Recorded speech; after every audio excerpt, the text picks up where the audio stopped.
لا شريك له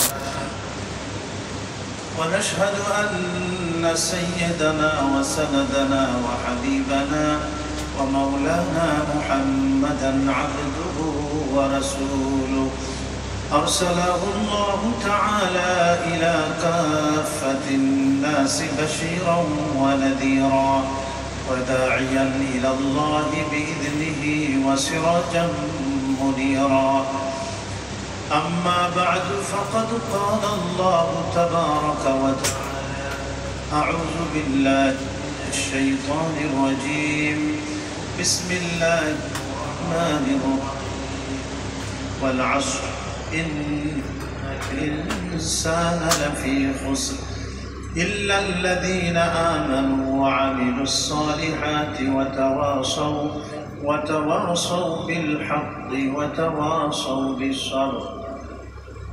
وقال رسول الله صلى الله عليه وسلم اغتنم خمسا قبل خمس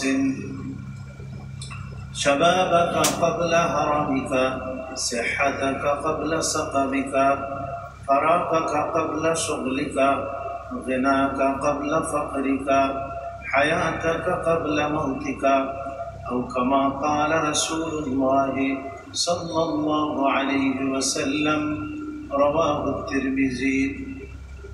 صدق الله مولانا العظيم وصدق رسوله النبي الكريم ونحن على ذلك من الشاهدين والشاكرين والحمد لله رب العالمين. اللهم صل على محمد وعلى آل محمد كما صليت على إبراهيم وعلى آل إبراهيم إنك حميد مجيد. اللهم بارك على محمد وعلى آل محمد كما باركت على إبراهيم وعلى آل إبراهيم إنك حميد مجيد. محترم মুসল্লিয়ান কিরাম ও সম্মানিত হাজিরিন, মহান আল্লাহ পাকের অসংখ্য শুকর, তার কৃতজ্ঞতা প্রকাশ করছি, যিনি আমাদিগকে আরবি হিজরি সনের প্রথম মাস মুহররম এর তৃতীয় জুমা, আজকে হলো 19 তারিখ মুহররম মাসের, আর ইংরেজি হলো আজকে জুলাই মাসের 26 তারিখ। তো আমরা আরবিটাকে প্রাধান্য দিয়ে মুসলমান হিসাবে আমাদের ইবাদত বন্দেগী আরবির সাথে সম্পৃক্ত, এই জন্য আরবির হিসাব রাখা আমাদের জন্য জরুরি।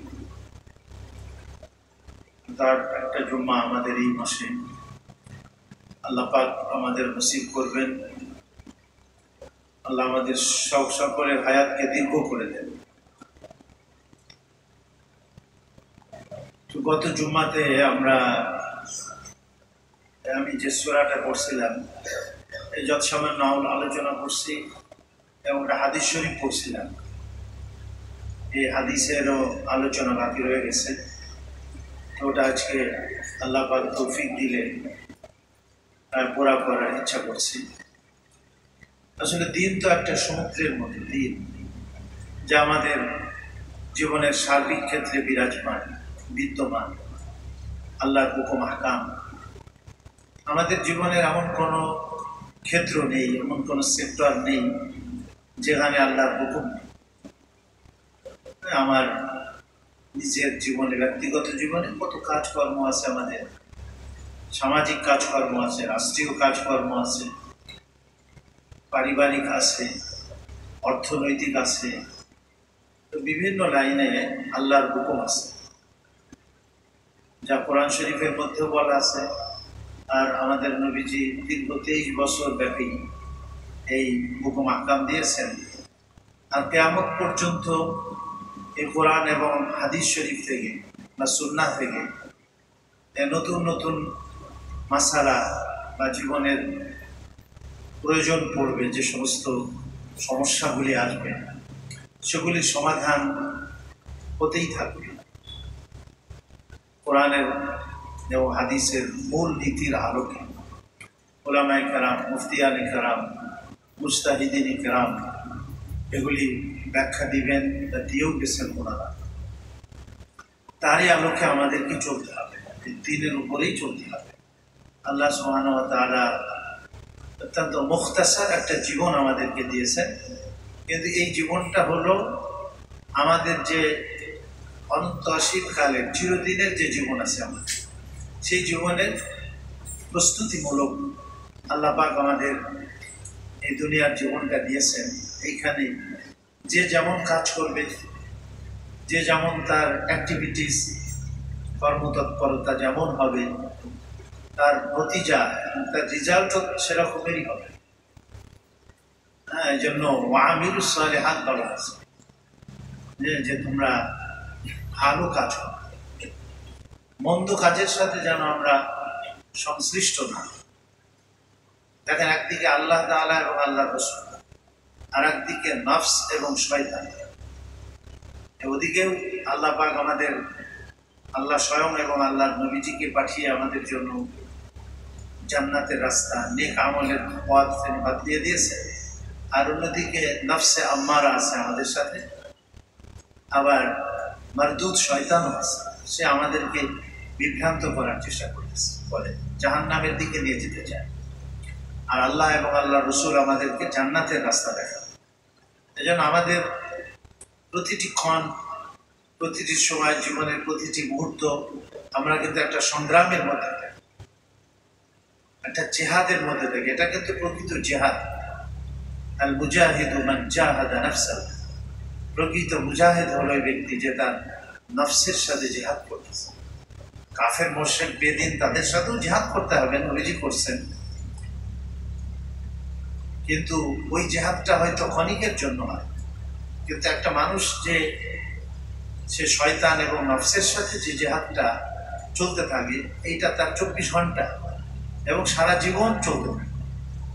হ্যাঁ, যতক্ষণ আমার মৃত্যু না হবে ঈমান এবং নেক আমলের সাথে, ততক্ষণ পর্যন্ত এই সংগ্রাম আমাকে করে যেতে হবে, আমার নফসের সাথে এবং নফসের বিরুদ্ধে আর শয়তানের বিরুদ্ধে, আল্লাহ এবং আল্লাহ রসুলের পক্ষে। হ্যাঁ, এই জন্য আমরা কখনোই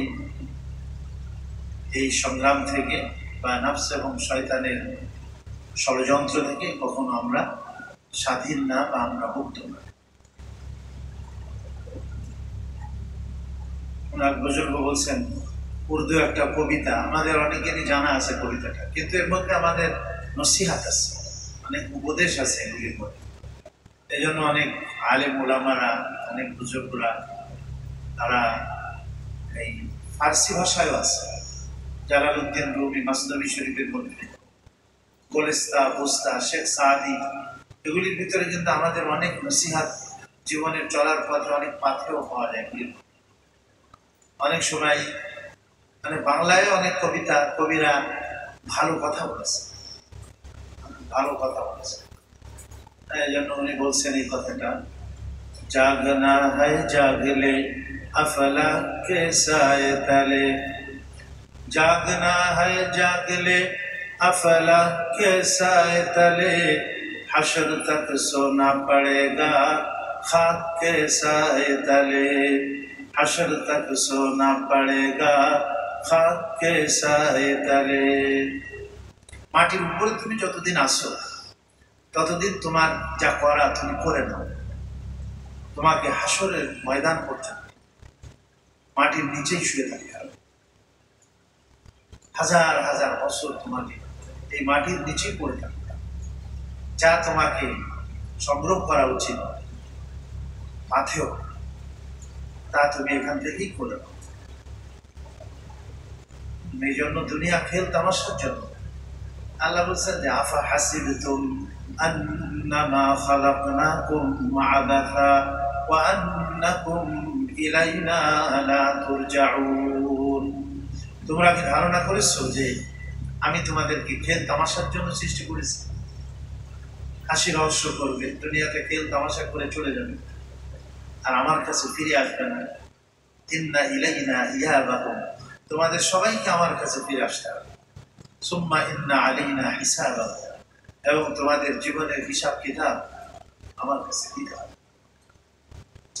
এজন্য আমি যে হাদিস শরীফটা পড়েছি, তিরমিজি শরীফের রওয়ায়াত, অত্যন্ত গুরুত্বপূর্ণ এবং অনেক গুরুত্বপূর্ণ হাদিসটি, আর অনেক গুরুত্বপূর্ণ নসিহত আমাদের নবীজি করছে। এই একটা হাদিসই যদি আমরা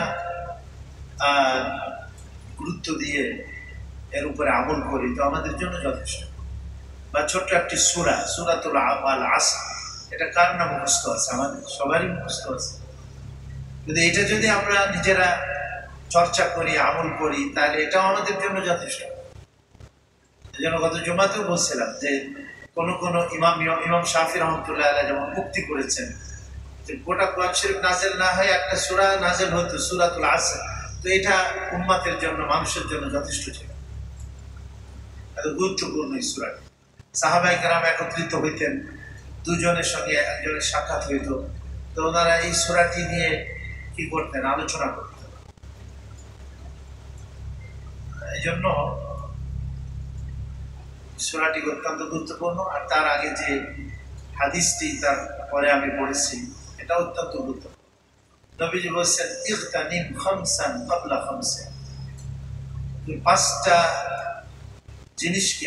জিনিসের পূর্বে গনিমত মনে করো। গনিমত মানে মহাসম্পদ, বিশাল সম্পদ মনে করো। আল্লাহ এই পাঁচটা জিনিসকে আমাদের জন্য মহাসম্পদ হিসাবে প্রদান করেছে। এটাকে তোমরা যথাযথ কদর করো, মূল্যায়ন করো। এই পাঁচটা জিনিস, এক নম্বর নবীজি বলছেন, হায়াতাকা ক্বাবলা শাবাবাকা ক্বাবলা হারামিকা, তোমার জওয়ানিকে তুমি কদর করো, মূল্যায়ন করো বার্ধক্যের পূর্বে। মানুষের জীবনের অত্যন্ত গুরুত্বপূর্ণ অংশ এই যৌবনকাল। এই জন্য ময়দানে হাসরে যে কয়টা প্রশ্ন করবেন আল্লাহ তাআলা আমাদেরকে, প্রশ্নের সম্মুখীন হতে হবে। তার মধ্যে গুরুত্বপূর্ণ প্রশ্ন হবে ওয়ান শাবাবিহি, যৌবনকাল সম্বন্ধে। কোথায় তুমি তোমার এই যৌবনকালকে ব্যয় করছো? যাদের আমাদের যৌবন চলে গেছে, এখন তার হাজারো যদি আমরা ক্রন্দন করি, আক্ষেপ করি, আফসোস করি, তা আমাদের আর যৌবন কোনোদিন ফিরে আসবে? আসবে। এই জন্য নবীজি বলছেন, শাবাবাকা ক্বাবলা হারামিকা, বার্ধক্য আসার পূর্বে তুমি যৌবনকে একটা সম্পদ মনে করো, সুযোগ মনে করো, এটাকে কাজে লাগাও। যৌবনের সময় মানুষের মধ্যে যে এনার্জি থাকে, স্পৃহা থাকে, কাজের যে উদ্যম থাকে, পার্থক্য আসলে কিন্তু থাকে না। পার্থক্যে তো মানুষের অসুস্থতা চলে আসে। এই হাঁটুতে ব্যথা আছে, কোমরে ব্যথা আছে, শরীরে ব্যথা, হাঁটতে পারি না, কত সমস্যা। কিন্তু যৌবনকালে কোনো সমস্যা নেই, কোনো চলতে আছে মানুষ। এই জন্য যৌবনকালে ইবাদত বন্দেগী আল্লাহ পাকের কাছে অনেক প্রিয়, পার্থক্যের ইবাদত বন্দেগী। যৌবনকালে যারা ইবাদত বন্দেগী করবে, আল্লাহ পাক যে কয়জন লোককে ময়দানে হাসরে আরশের ছায়া প্রদান করবেন, তাদের মধ্যে অন্যতম হলো যে ওই যুবক যে তার যৌবনকালকে আল্লাহর ইবাদতের মধ্যে ব্যয় করেছে। ইবাদত বলতে আল্লাহর হুকুম, ইবাদত বলতে শুধু নামাজ মসজিদে এসে পড়বে তা না। ইবাদত মানে আমার জীবনের যত কাজকর্ম আছে সব কিছু আল্লাহর হুকুম এবং রাসূল কারীম আলাইহিস সালামের সুন্নাহ মতো আদায় করা, এটাকে ইবাদত বলা।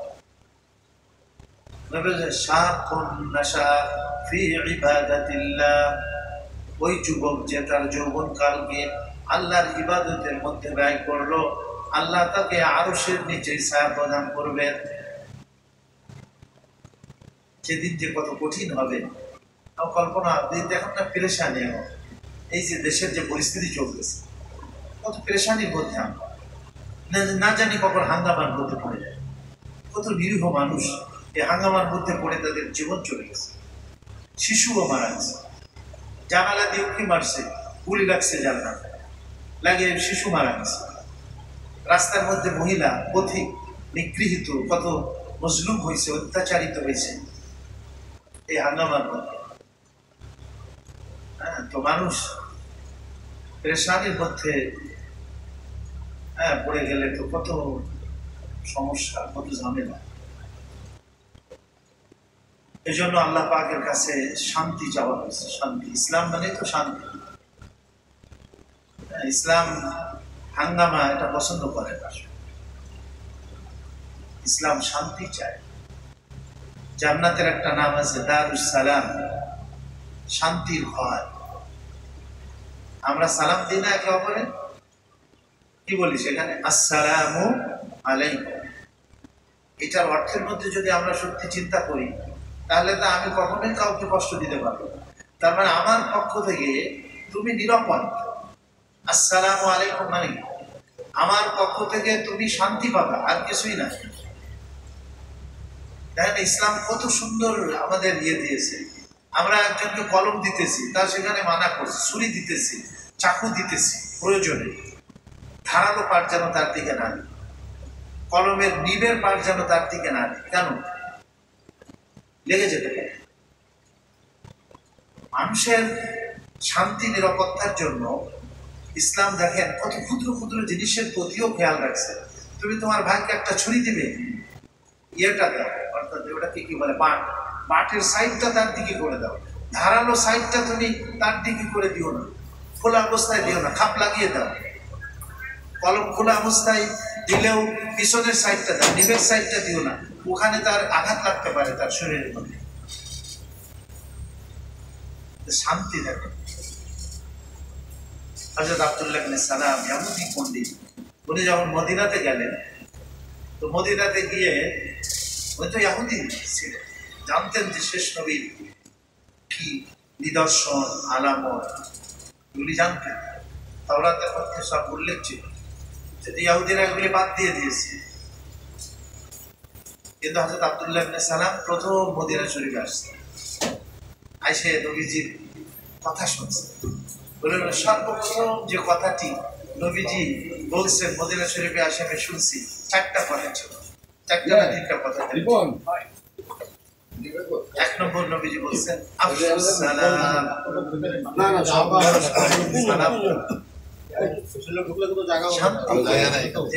আসসালামু আলাইকুম,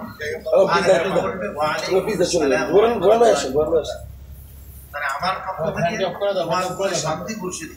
মানে আমি কখনো তোমার জান, মাল, ইজ্জত, আবরুত এগুলির মধ্যে কোনো ক্ষতি করব না। আসসালামু আলাইকুম মানে শান্তি।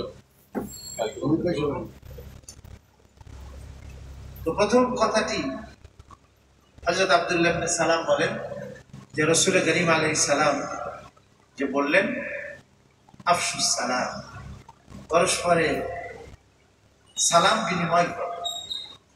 দেখেন সালাম দেওয়ার সময় কিন্তু আমরা সঠিকভাবে সালামটা দিই না, সালাম আলাইকুম বলি।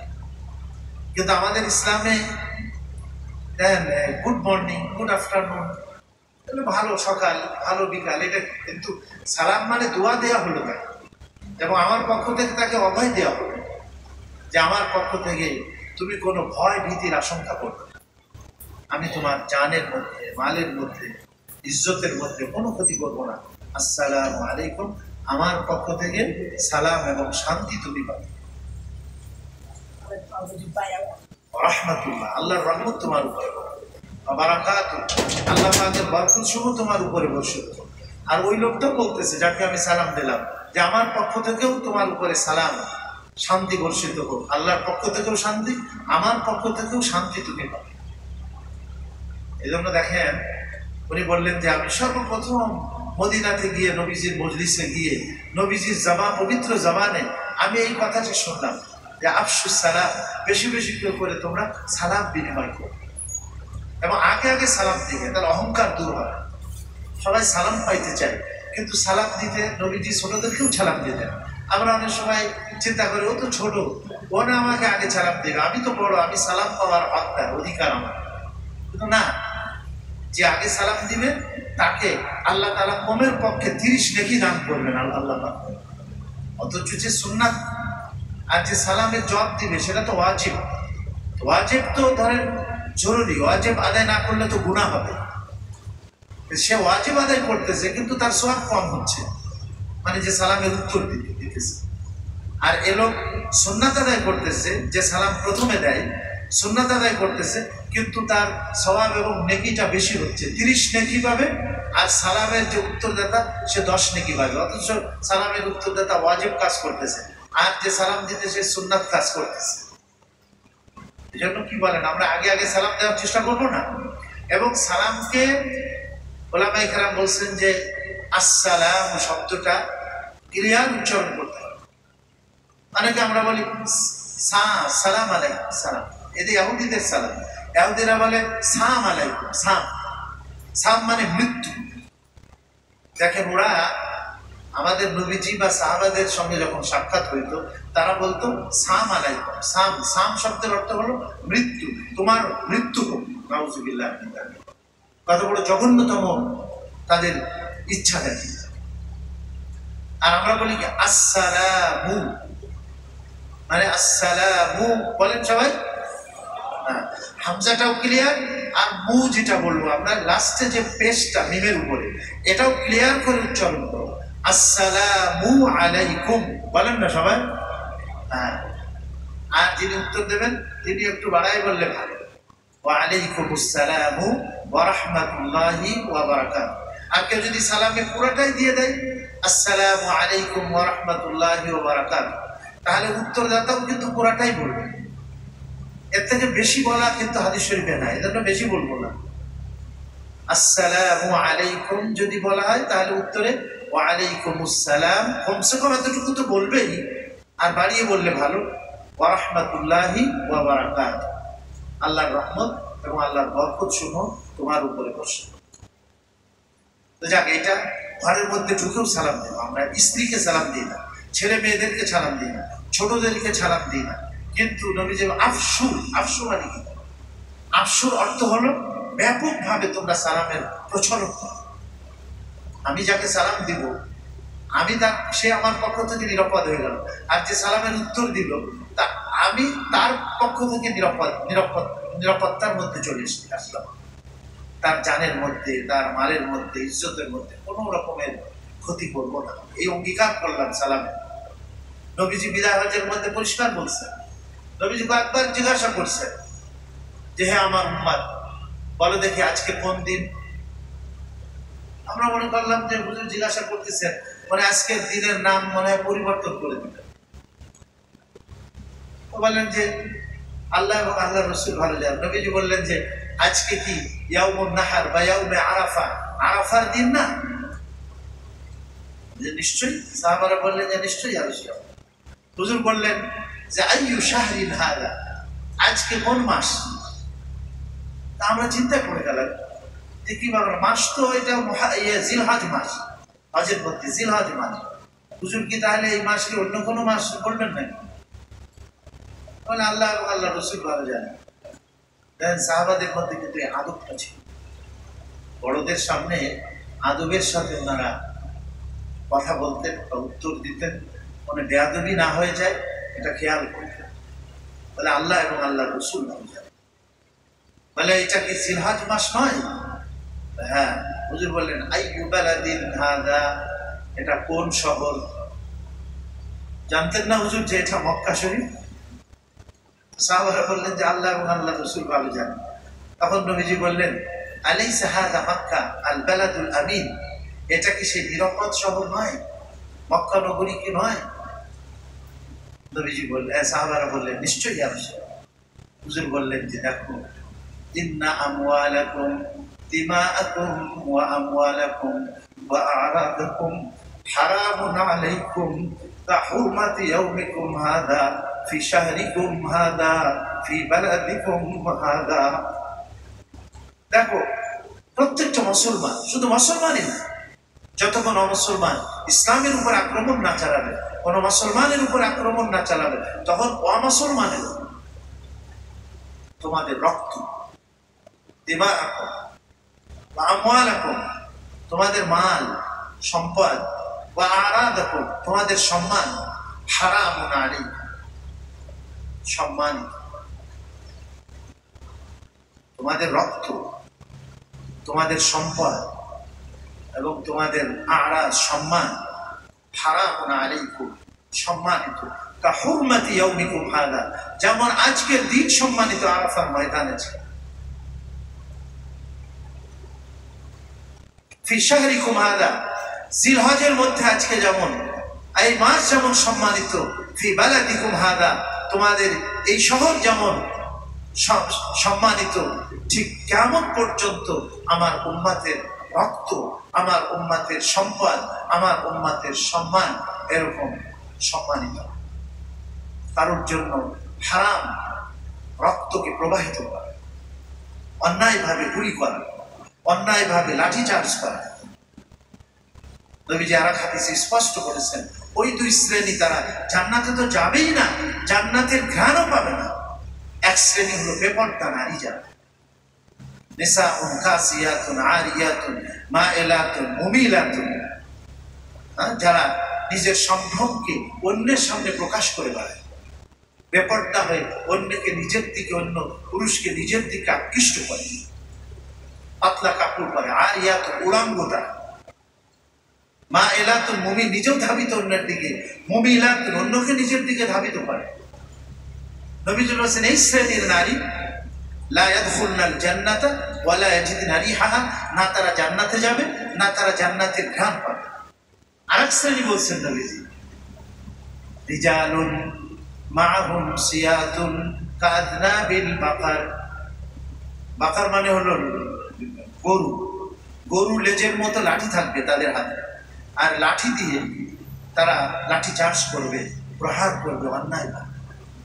লাঠি হাতে থাকলে ঠিক আছে, এটা যে কোনো জায়গায় প্রয়োগ করতে গেলেও হিসাব করে করতে হবে। আল্লাহ একদিন আল্লাহর কাছে আমাকে হিসাব দিতে হবে, হিসাবের কাঠগড়ায় দাঁড়াতে হবে। এই জন্য দেখেন না, কত সম্পদ, বিলিয়ন ডলারের ক্ষতি হয়েছে আমাদের, এই জাতীয় সম্পদ নষ্ট হয়েছে, এটা আমাদের আপনার সম্পদ। আর আজকে আমাদের ছেলে পেলে যেগুলি মারা গেল, এরাও তো আমাদেরই সম্পদ। কি ক্ষতিটা হয়ে গেল ঝগড়ার দ্বারা দেখেন। এই জন্য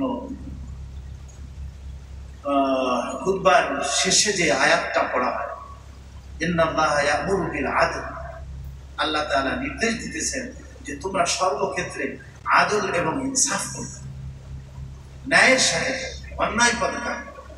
নবীজি যখন হযরত মুআজ রাদিয়াল্লাহু আনহুকে ইয়ামানের গভর্নর করে পাঠাইছিলেন, তখন বেশ কিছু নসিহত করছিলেন। তার মধ্যে একটা গুরুত্বপূর্ণ নসিহত এটা ছিল, হে মুআজ, দেখো আমি তোমাকে ইয়ামানে পাঠাইতেছি গভর্নর করে, কারোর উপরে জুলুম করবেন, ইনসাফ করবে, ওয়াত্তাকি আয-যুলম, জুলুম থেকে তুমি বেঁচে থাকবে, কারোর উপরে যেন জুলুম না হয়। হযরত ওমর রাদিয়াল্লাহু আনহু বলতেন এই কথা, আমার শাসন আমলে ফোরাত নদীর তীরে একটা উট যদি নাকে মারা যায়, তাহলে আল্লাহর কাছে ওমরকে জবাবদিহি করতে হবে। তাহলে আমরা যারা ক্ষমতার শাসনে আছি, আমাদেরকে আল্লাহ কমে ছাড়বেন যদি আমরা সত্যিকারে আদল ও ইনসাফ এর প্রতি যদি যথাযথ দৃষ্টি না করি। আমার দেশে যেন কোনো জুলুম না হয়, আমি যে এলাকার মধ্যে আল্লাহ আমাকে পাওয়ার দিয়েছেন সেখানে মানুষ কোনো জুলুমের যেন শিকার না হয়, আদল ও ইনসাফ না। ইন্নাল্লাহা ইয়া'মুরু বিল আদলি, আল্লাহ তোমাদেরকে নির্দেশ দিতেছেন যে তোমরা আদল ইনসাফের সাথে চলবে।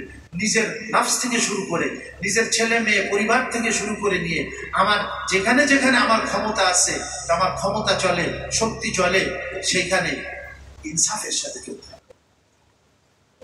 এই জন্য যে কয়েকটা মানুষকে আল্লাহ তাআলা ময়দানে হাসরে আরশের নিচে ছায়া দেবেন, প্রথম নম্বর কে জানেন?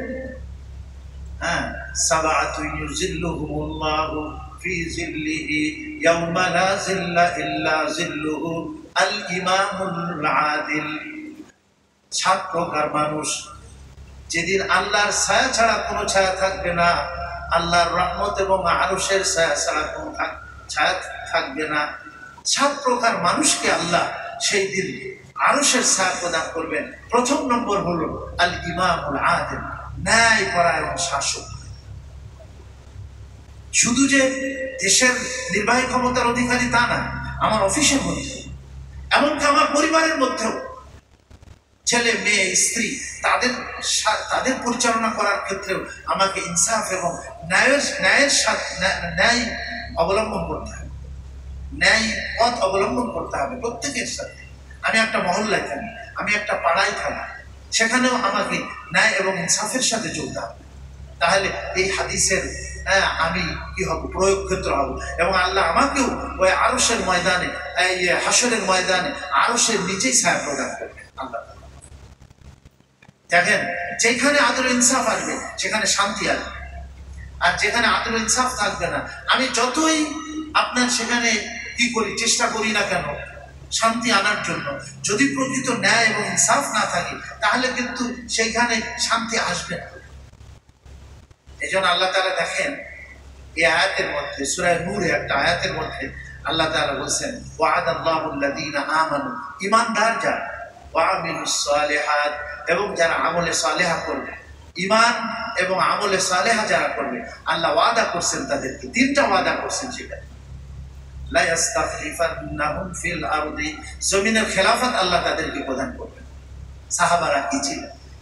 जो न थे खुदरा पर गैरों के हादी बन गए, जो न थे खुदरा पर गैरों के हादी बन गए, क्या नजर थी जिसने मुर्दू को मसीहा कर दिया। আচ্ছা, তোমার বলেন, খালার বাড়িতে তুমি বকরি চালাইতে পারতে না, সকালে যে বকরিগুলো নিয়ে যাইতে, সন্ধ্যাকালে দেখা যাইতো যে কয়েকটা বকরি রয়ে গেছে, তুমি ঠিক মতো বকরিগুলো হিসাব করে আনতে পারতে না। কিন্তু আল্লাহ তাআলা ওনাদের দ্বারা কি কাম দিয়েছেন, যখন ওনারা ইমানের উপর, আদল ইনসাফের উপরে আসছেন, আমলে সালেহার উপরে আসছেন, আল্লাহ রোম পারস্য এই সব জায়গাতে আল্লাহ তাআলা ওনাদের শাসনের দিয়ে দিয়েছেন, খেলাফত কায়েম করে দিয়েছেন। আর 2 নম্বর বলছেন কি, ওয়ালা ইউমাক্কিনান্না লাহুম দীনাহুমুল্লাযী ইরতাদা লাহুম, আল্লাহ দ্বীনকে কায়েম করে দেবেন যে দ্বীন আল্লাহ তোমাদের জন্য মনোনীত করেছেন। আল্লাহ দ্বীন ইসলামকেও প্রতিষ্ঠিত করে দেবেন যখন আমরা আমাদের ঈমান এবং আমাদের আমালকে সুন্দর করি। আর 3 নম্বরে যেটা আমি বলতে চাচ্ছি, 3 নম্বরে আল্লাহ ওয়াদা করছেন কি, ওয়ালা ইউবাদদিলান্নাহুম মিন বাদি খাউফিহিম আমনা, এবং সমাজ থেকে, রাষ্ট্র থেকে এবং দেশ থেকে, পরিবার থেকে ভয় ভীতি দূর করে দিয়ে আল্লাহ তাআলা আমন, আমান, শান্তি এবং নিরাপত্তার পরিবেশকে আল্লাহ তাআলা কায়েম করে দেন। সুবহানাল্লাহ। হযরত ওমর ইবনে আব্দুল আজিজ রাহমাতুল্লাহ আলাইহি কত ন্যায়পরায়ণ শাসক ছিলেন। ওনার জামানাতে বকরি আর বাঘ একই ঘাটে পানি পান করতো। একবার একটা বাঘে বকরির উপর আক্রমণ চালায়, তো রাখাল কেঁদে উঠেছে। লোকে জিজ্ঞেস করছে, আরে তোমার একটা বকরি না বাঘে খেয়ে ফেলছে, তো এর জন্য তুমি এত হাউমাউ করে চিল্লায় তুমি কাঁদতেছো কেন, ক্রন্দন করতেছো কেন? বলে, বকরি, বাঘে আমার একটা বকরি মেরে ফেলেছে, এজন্য আমি কাঁদতেছি না, আমি আসলে কাঁদতেছি খলিফা ওমর ইবনে আব্দুল আজিজ মনে হয় পৃথিবীতে নাই। সত্যি সত্যি খবর নেওয়া গেল যে ওই সময় ওমর ইবনে আব্দুল আজিজ রহমতুল্লাহ আলাইহির ইন্তেকাল হয়ে যায়। বলে, যার কারণে বাঘের সাহস হয়েছে যে বাঘ এই বকরির উপরে কি করেছে, আক্রমণ করতে পারছে, সাহস পাচ্ছে। আমরা যদি সত্যিকারে প্রত্যেক জায়গাতে যেখানে যেখানে আল্লাহ আমাকে কর্তৃত্ব দিয়েছেন, আমাকে পাওয়ার বা ক্ষমতা দিয়েছেন, সেখানে ন্যায় ইনসাফকে যদি আমরা সর্বক্ষেত্রে প্রয়োগ করি, আল্লাহ আমাদের সমাজের মধ্যে শান্তি দিবেন, আল্লাহ আমাদের রাষ্ট্রের মধ্যে শান্তি দিবেন। সর্বোপরি আমরা যদি আমাদের ঈমানকে সুন্দর করি, আমাদের আমালকে সুন্দর করি, আল্লাহ রাব্বুল আলামিন কি দিবেন, ভয় দূর করে দেবেন। এবং ভয়ের পরিবর্তে আল্লাহ তাআলা আমাদের জান, মাল, ইজ্জত, আবরু, সম্মান এগুলি হেফাজত করে আল্লাহ তাবারক ওয়া তাআলা এর পরিবর্তে শান্তি কায়েম করে দেবেন। যাক, আমি শেষ করছি।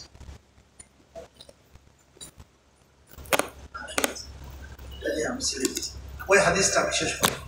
হযরত আব্দুল্লাহ ইবনে সালাম, 2 নম্বর নবীজি বলছেন যে, এক তো হলো বেশি বেশি করে সালাম দিব একে অপরে, আর 2 নম্বর বলছেন ওয়া আতঈমুত তাআম, মানুষকে মেহমানদারি, খানা খাওয়ানো, মুসাফিরকে খানা খাওয়ানো, গরিব মানুষকে খানা খাওয়ানো, অসহায় মানুষকে খানা খাওয়ানো, মেহমান আসলে বেজার না হওয়া, যথাসম্ভব মেহমানদারি করা। আতঈমুত তাআম, মানুষকে মেহমানদারি করা, মানুষকে খানা খাওয়ানো, এর দ্বারা ভালোবাসা কায়েম হবে। যাকে আমি খাওয়ালাম সত্যি সে আমার কৃতজ্ঞতা পাশে আবদ্ধ থাকবে, যে না লোকটা আমাকে খাওয়াইছিল, লোকটা আমাকে সম্মান করছে, ইজ্জত করছে।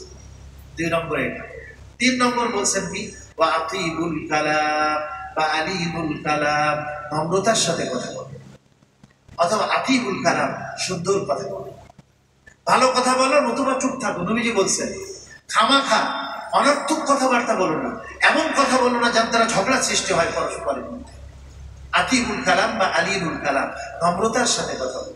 আর 4 নম্বরে বলছেন সাল্লু বিল্লাইলি ওয়ান নাসু নিয়াম, মানুষ যখন ঘুমিয়ে থাকে, গভীর নিদ্রায় নিদ্রিত, তখন তুমি একাকী আল্লাহর সামনে দাঁড়িয়ে আল্লাহর সামনে সিজদায় রত হয়ে যাও, আল্লাহর সামনে নিজের গুনাহকে স্মরণ করে চোখের পানি ছেড়ে তুমি ক্রন্দন করো, আল্লাহ তুমি আমাকে মাফ করে দাও, আমার দ্বারা অন্যায় হয়ে গেছে, আমার দ্বারা আমার জীবনে আমি অনেক ভুল করে ফেলেছি, তুমি আমাকে ক্ষমা করে দাও, মাফ করে দাও।